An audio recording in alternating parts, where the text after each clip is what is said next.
This is 3101 St. Charles Avenue, and this is the home of, or was the home of, Dr. Mary Sherman. And this is beginning the part of this collection of Lee Harvey Oswald's fourth job in New Orleans. Remember now, just to review, his first job was fake. That was the cover job at Riley Coffee. The second job was when he reported to the Newman building, and they gave him Operation Mongoose responsibilities for that day. And that would be CIA intelligence work, all anti-Castro.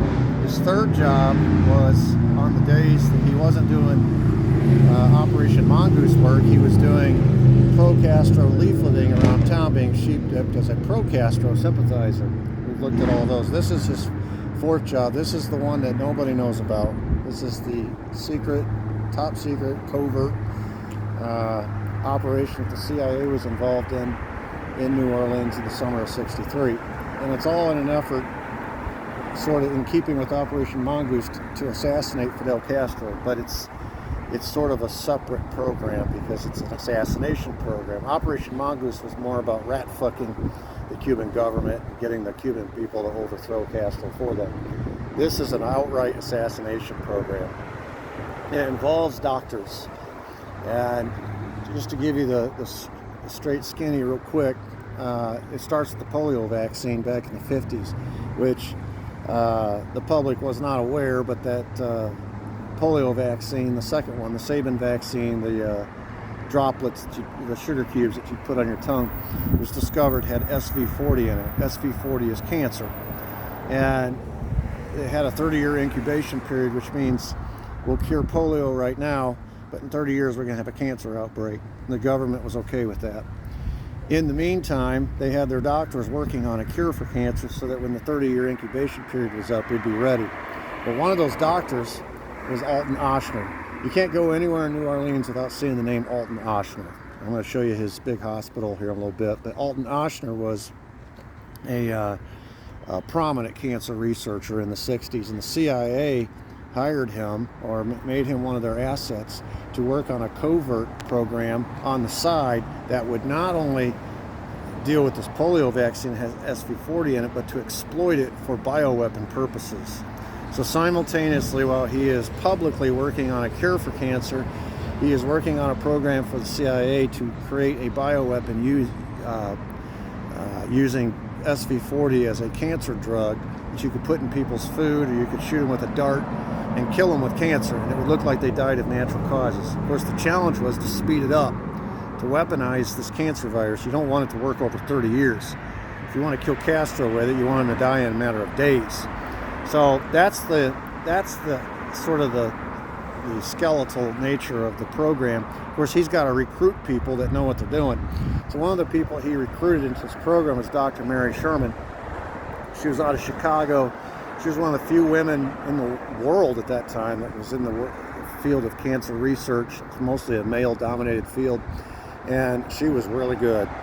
And so he went and he basically recruited her under the guise that they were going to be working to cure cancer. Of course, he was one of the leading cancer specialists, so she thought this was a real opportunity for her in her chosen career field. She gets down here and realizes too late that she is signed on to a top secret CIA program to actually weaponize cancer. It's too late. She's already in neck deep. The reason she was recruited was singular. She was one of the few specialists in the world that had training on the linear particle accelerator, which is this 5 million volt piece of equipment that zaps and radiates the cancer virus and makes it work, weaponizes it. It increases the intensity of it. Not too many people are able to use this piece of machinery, but she was.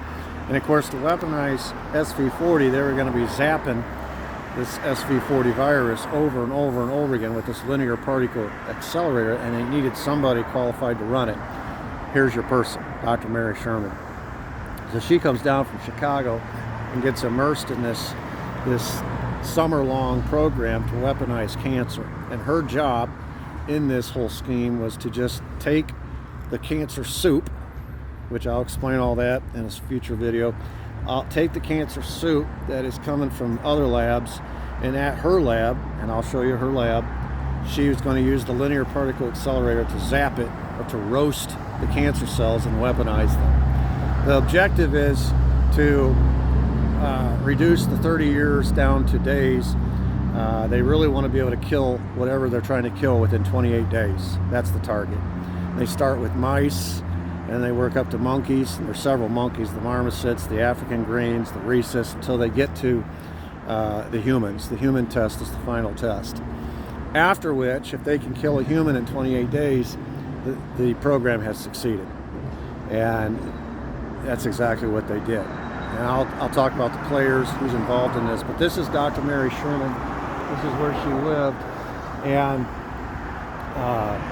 oftentimes, Lee Harvey Oswald, this is his fourth job involved in this program, he was the runner. He would take the mice or the monkeys from lab number 1 to lab number 2, which is where they were doing the actual injections of the SV40 into these test animals.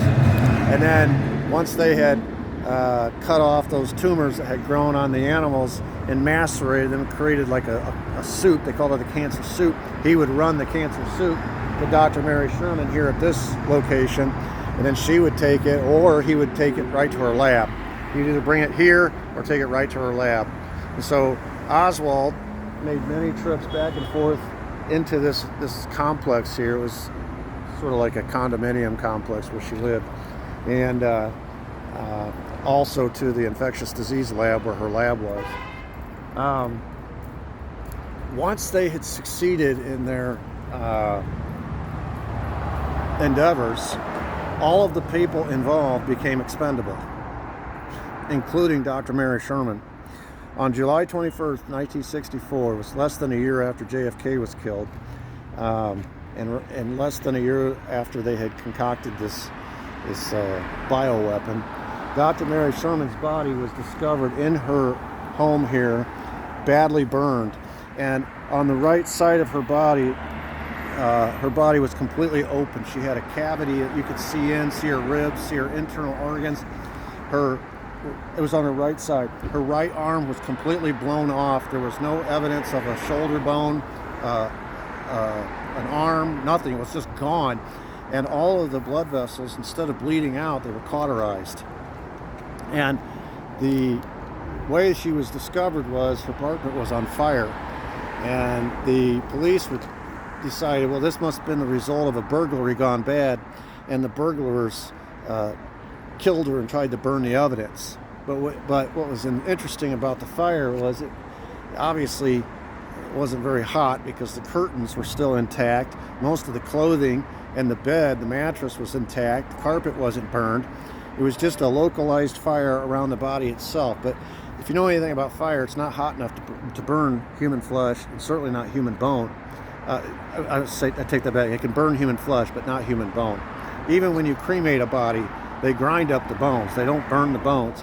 So the fact that they ruled her death by fire, like she died of asphyxiation or burns, was preposterous on its face, because there wasn't enough damage in the apartment to justify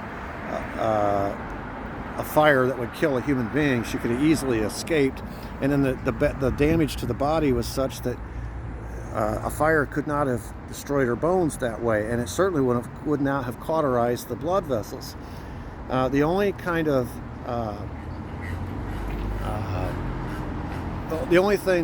heat that would cause those blood vessels to cauterize and the arm bone and the shoulder bone to blow off the way it did was electrocution. That's the only way that could have happened. And so what the suspicion is that the time came to tie up any loose ends. Dr. Mary Sherman was a loose end, and she had continued to work past the point of the special project using that linear particle accelerator for Dr. Ochsner and other capacities. And the thinking is that somebody took the ground wire off of that linear particle accelerator, and she pulled down that lever to operate that 5 million volts of electricity. Instead of having a ground wire, she became the ground wire, and that electricity shot through her, opened up her whole right side, blew off her arm and her shoulder, cauterized all her blood vessels, but she didn't die because it was the right side of her body. So her heart's on the left side. And when they did an autopsy, they found 2 stab wounds to the heart. So the people that did this to kill her realized she wasn't dead. She's lying there. I can't even imagine the pain. She's not dead. So they quick stabbed her twice in the heart to kill her. Then they brought her back to her apartment. They put her in the apartment, stacked up a bunch of clothes on the bed, threw her body on top, and lit a fire. And of course, the fire didn't burn much. By the time the fire department got here, it was almost out. And so she was murdered. That was the fate of Dr. Mary Sherman and her role in what they call the Medical Manhattan Project. This is covert, and one of the reasons CIA did not want anyone investigating Lee Harvey Oswald's goings on in the summer of '63 is because they knew that eventually, if Jim Garrison or whomever investigates this long enough, they're going to stumble on this covert project to weaponize cancer. And of course, naturally, the next question would be, well, if you're weaponizing cancer, what are you using to do that? Oh, SV40. Where did you get the idea to weaponize SV40? Oh, it was in the polio vaccine. And nobody wants the American people to know that 198 million Americans were given the polio vaccine. It was contaminated with SV40 in the mid-50s.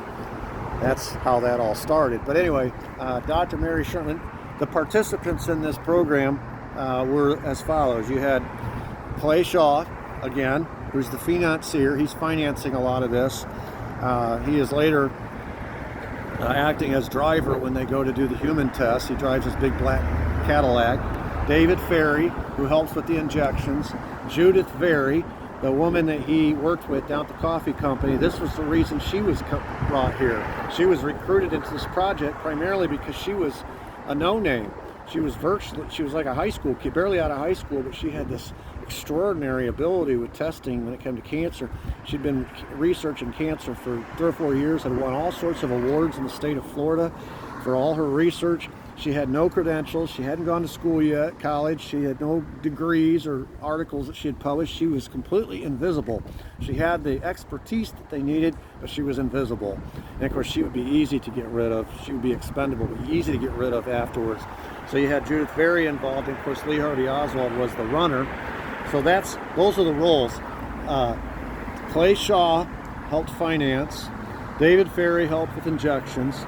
Judith Very was in charge of injections and also of cutting off the tumors and macerating them, creating the cancer soup. Dr. Mary Sherman zapped it with the linear particle accelerator. Lee Harvey Oswald ran the materials around from lab 1 to lab 2 to lab 3.